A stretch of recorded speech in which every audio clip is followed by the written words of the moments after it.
মথুরাপুরে খড়ের গাদায় আগুন, দমকল নিয়ন্ত্রণে আনলো আগুনকে। যান চলাচল ব্যাহত হয়েছে এই কারণে। এলাকায় উত্তেজনা ও ঘটনাস্থলে বিশাল পুলিশ বাহিনী ও দমকলের একটি ইঞ্জিন। রায়দিঘি বিধানসভার মথুরাপুর 2 নম্বর ব্লকের পকমিল এলাকায় খড়ের গাদায় বিধ্বংসী আগুন লাগে কাক ভরে। সকাল পর্যন্ত আগুন নেভাতে হিমশিম খায় প্রশাসন এবং দমকল কর্তৃপক্ষ। বর্তমানে আগুন নিয়ন্ত্রণে আনা সম্ভব হয়েছে। জানা যায়, স্থানীয় কয়েক চাষি পকমিল এলাকায় রাস্তার ধারে খড় মজুত করে রেখেছিল। হঠাৎ কিভাবে আগুন লেগেছে তা কেউ জানে না। স্থানীয় বাসিন্দারা আগুন দেখে রায়দিঘি থানাতে খবর দেয়। রায়দিঘি থানার আইসি রাজু বিশ্বাস দমকলকে ফোন করেন। তৎক্ষণাৎ ঘটনাস্থলে একটি দমকলের ইঞ্জিন এসে আগুন নিয়ন্ত্রণে আনে। আগুন লাগার ফলে রায়দিঘি রুটে যান চলাচল ব্যাহত হয়। Bureau report, রাতদিন news network.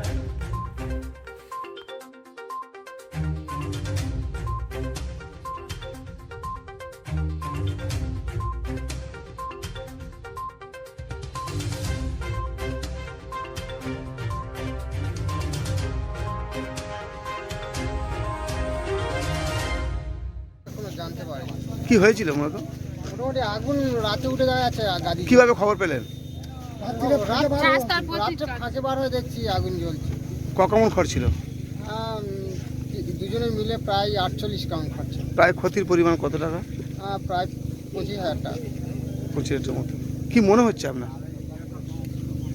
ক্ষতি হয়েছে আর আমি কি মনে করব, ক্ষতি হয়ে গেছে, এটা মন থেকে দৌড় দিতে হবে।